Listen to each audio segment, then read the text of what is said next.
Majority Leader. And still I rise, Mr. Speaker, and still I rise. Proud to be an American, proud of what this country stands for, but I also rise as a person who is censured. I have been censured, but I have not been silenced. So I rise as a unbought, unbossed, unafraid, liberated Democrat.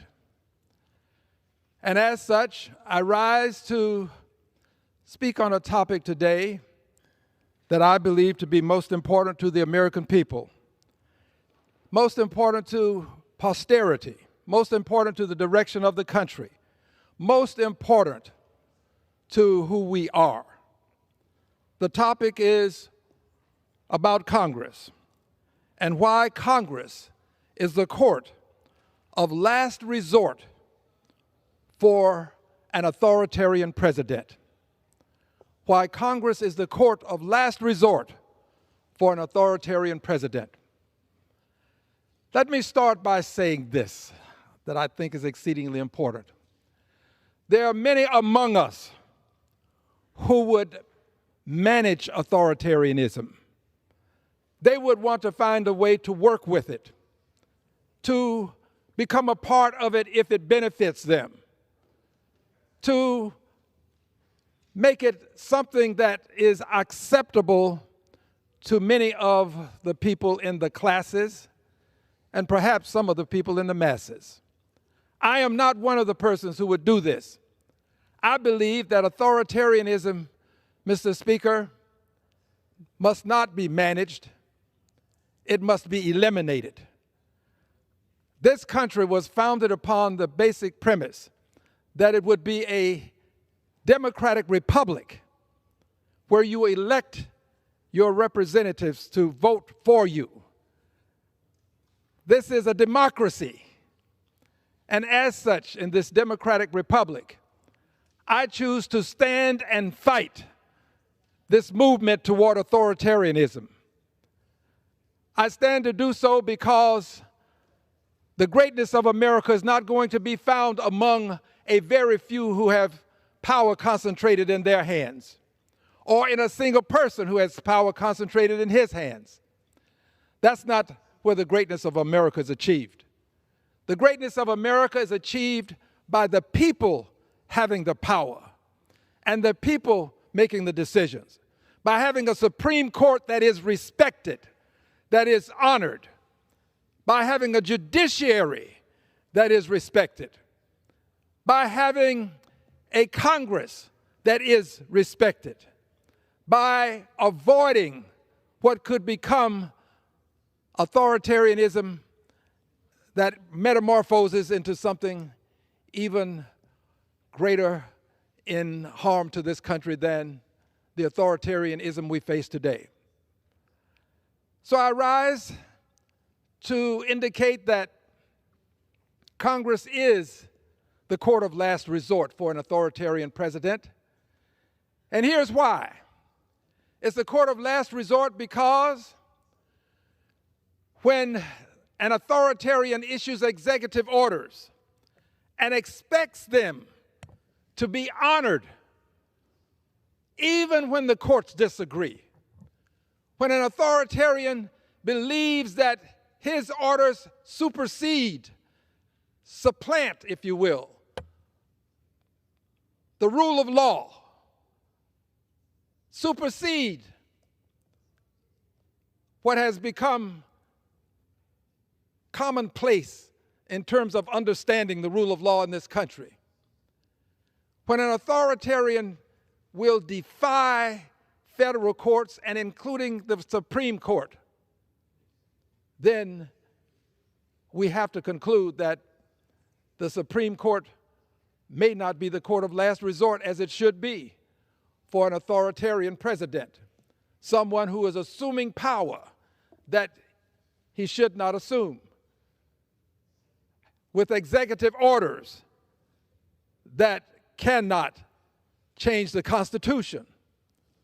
When you have a president who by executive order believes that he can remove people from the country without due process.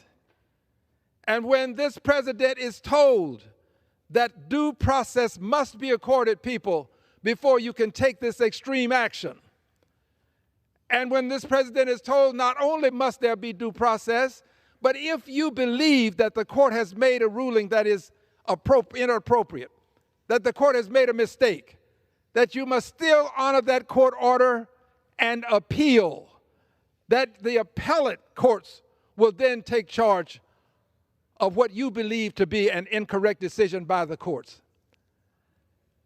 And when you see a president saying to the country that a court that has issued an order that he does not agree with, but contends is inappropriate for various and sundry reasons, when you see that president say that the judge that issued that order should be impeached, you're now moving into authoritarianism.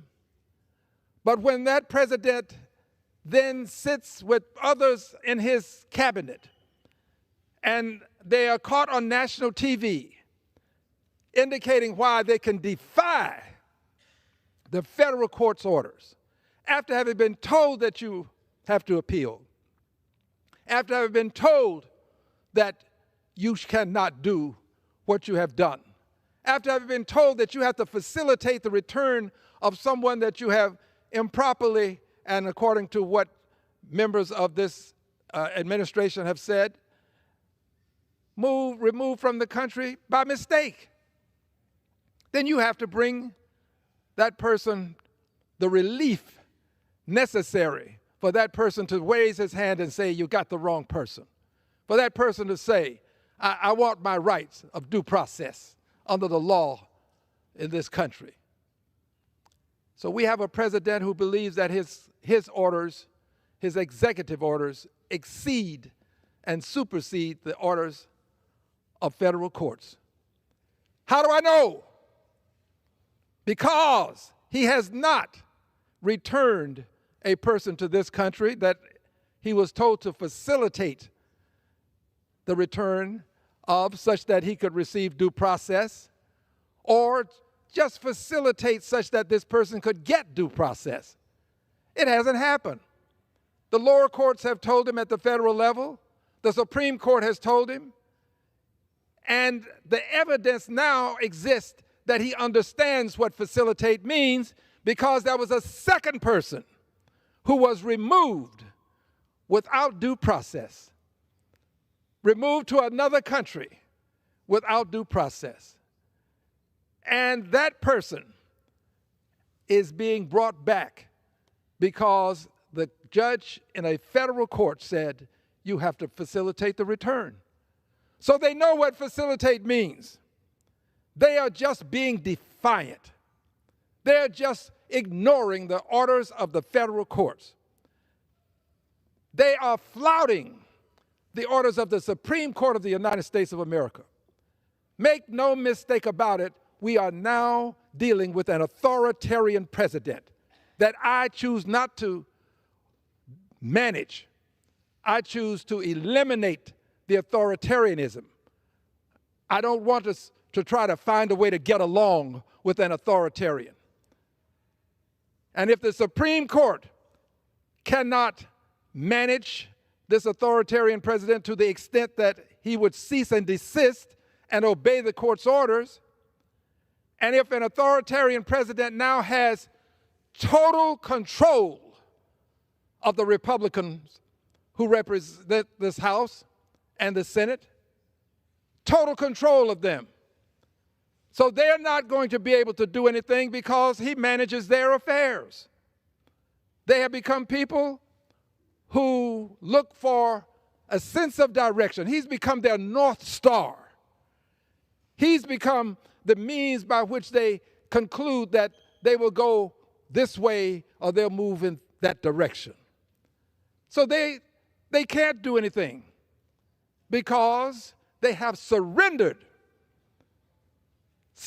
their sovereignty They've surrendered their power to make judicious decisions to an authoritarian president. Supreme Court can't stop him. Republicans who control the House and Senate won't stop him. We have an authoritarian president. And when you have an authoritarian president, you do have a court of last resort. The Constitution, Article 2, Section 4 of the Constitution, makes it explicitly clear that we can impeach. And we can impeach for this type of behavior, not in these exact words. Uses language that we're all familiar with: high crimes or misdemeanors, treason, bribery. But we have an authoritarian president who is defying the courts, who does not respect the separation of powers, an authoritarian president who would demean and minimize the role of the judiciary in our system of governance. With such an authoritarian president, impeachment, and this congressional court of last resort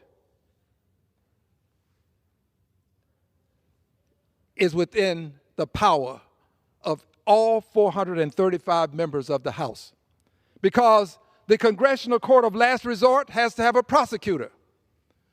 A prosecutor, any one of the 435 can become the prosecutor once you see that impeachable actions are taking place.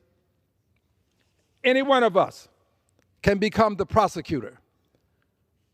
The prosecutor will have what we will have called the equivalent of a grand jury. That will be the rest of the members of the House of Representatives. 435 of us. Some of us can act as prosecutors. Doesn't have to be one, can be more than one, can be many.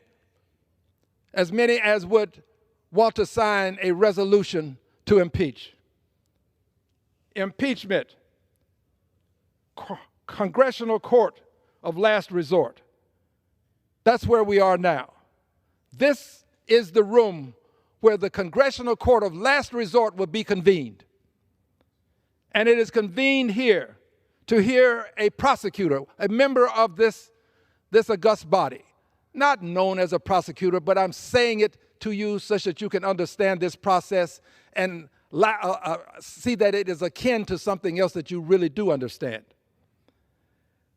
So this prosecutor, this person, this member of Congress will have to stand and read these articles of impeachment.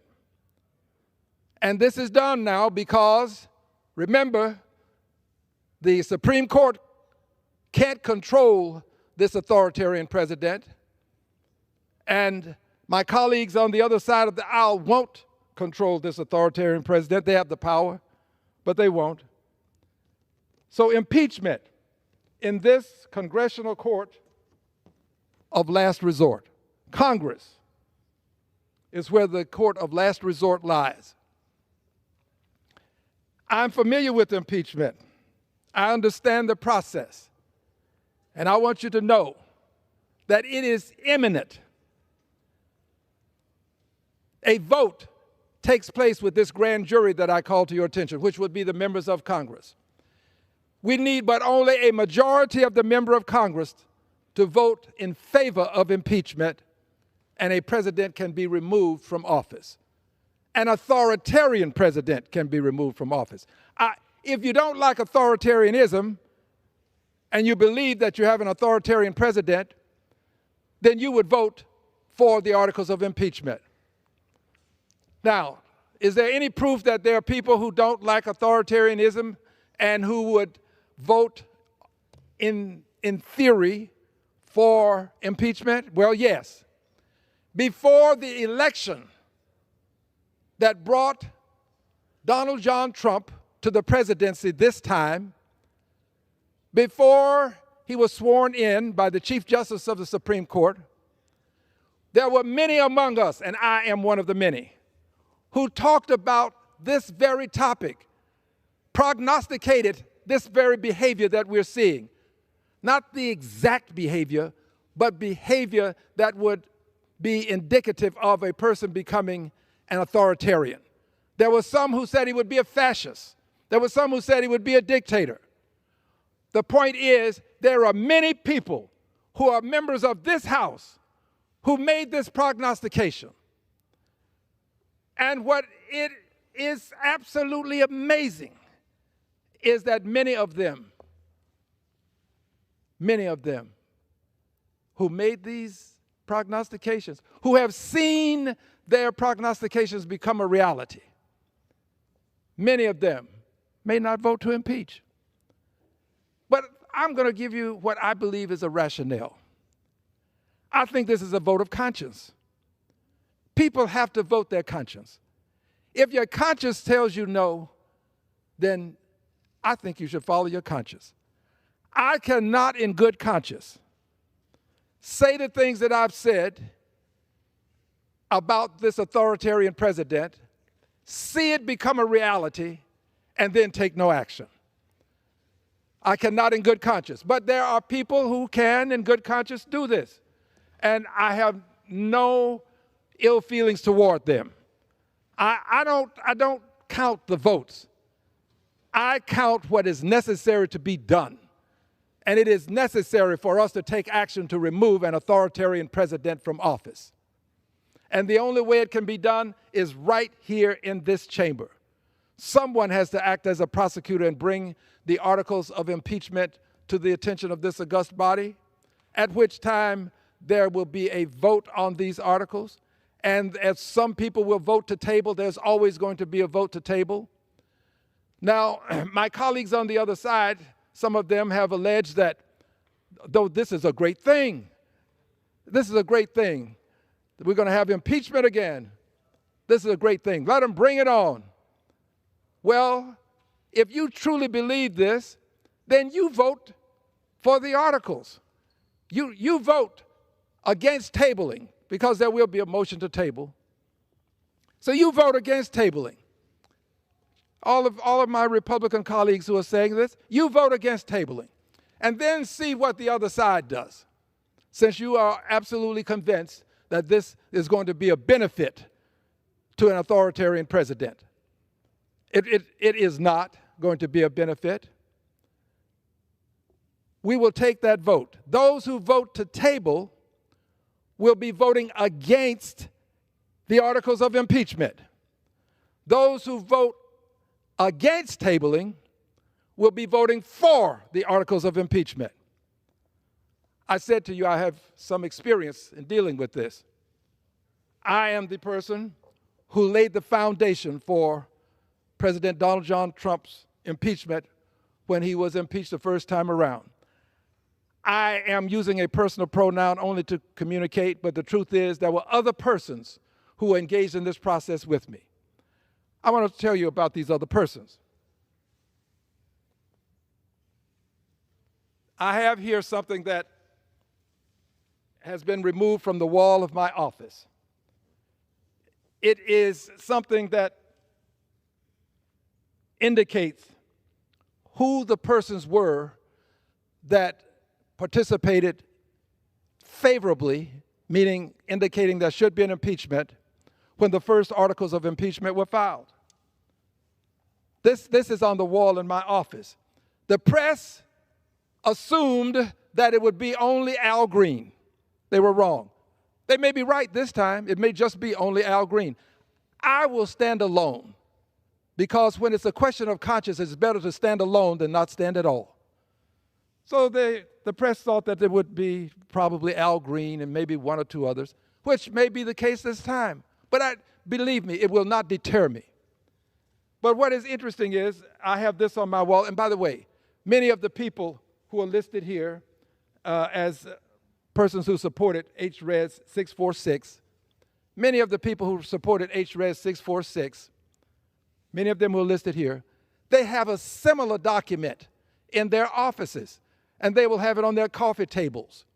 And when people would come in, because this became such an important issue, they were proud to display this and say, yes, I voted to impeach.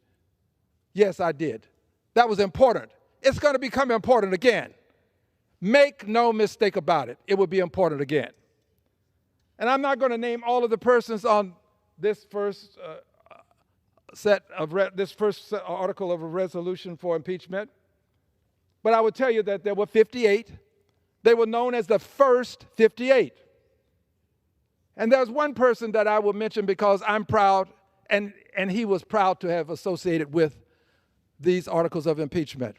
And I remember talking to him right in this area about impeachment. I will not divulge the entirety of the conversation, but I'm proud to say this. The Honorable John Lewis has his name on these articles of impeachment. The Honorable John Lewis. First 58. But the first 58 was not sufficient, and I knew that it wouldn't be. By the way, whenever I say I, assume that I'm saying we, because there were persons who were engaged in helping me. I knew that it would not be enough. And I knew that we would have to continue to build on this to generate a mass such that impeachment could no longer be ignored. Because many of the people who were opposed to impeachment were making it clear that certain things would have to happen before there could be impeachment. You'd have to have bipartisan support for impeachment. You'd have to have, well, let's just say certain things. If I say more, I'll probably say enough such that you'll know who I'm talking about. And I don't care to mention names at this time, but if I'm forced to, I will. But so we moved forward with a second impeachment. This was HRES 705. Many members of Congress had something similar to this in their offices. It could have been a very large display that would unfold, and it was on coffee tables. It was placed in various places in congressional offices. I placed this on the wall in my congressional office, along with the other article that I just called to your attention. And this was HRES 705. It did not grow by what some would consider a very large number, but it did move to 66 members of Congress. 66 with HRES 705. And the reason I know members are in possession of these documents that I've called to your attention that were displayed is because I sent them to the members. I sent members a thank you, as we customarily do here. And it was something that they could display in the office. And I had many members and many people to say that it was a good idea. Continuing. Knowing that 66 was not enough, we brought articles before the Congress again. And this time, the number hit what I call a critical mass. It caused people who were antithetical to the idea to embrace the idea. And by the way, I never thought that it had to be the exact articles that I presented. I never thought it had to be that, but I knew that there had to be an impeachment. And these articles that I presented had to do very much with invidious discrimination. Invidious discrimination, something I'll say more about later. So this time, we had 95 people who supported the articles. HRES 498. Now, what's important about HRES 498 is this. When you add the persons who supported HRES 498 with the persons who supported the other articles, you then move beyond 100 people, well beyond 100 people who are supporting impeachment. Some supported one set of articles and some did not, but then they supported another. So you have HRES 498 with 95 persons supporting the articles of impeachment. Friends, there is but one solution to an authoritarian president that cannot be controlled by the Supreme Court because he flouts the orders of the Supreme Court. that won't be controlled by members of his party because he has control over the party. There's but one solution, and there's but one place where that solution can manifest itself, and that is the House of Representatives. So Congress has become the court of last resort for an authoritarian president. And as such, I pledged to many before today, and I pledge to the nation today, that in this month, there will be a vote on the floor of this House, a vote to advance articles of impeachment this month. It is necessary, and it will be done. I truly believe in what the country stands for. I know that it has not always lived up to the expectations written in the great documents that support what the country stands for. I know that it has not always lived up to these expectations. But I also know this.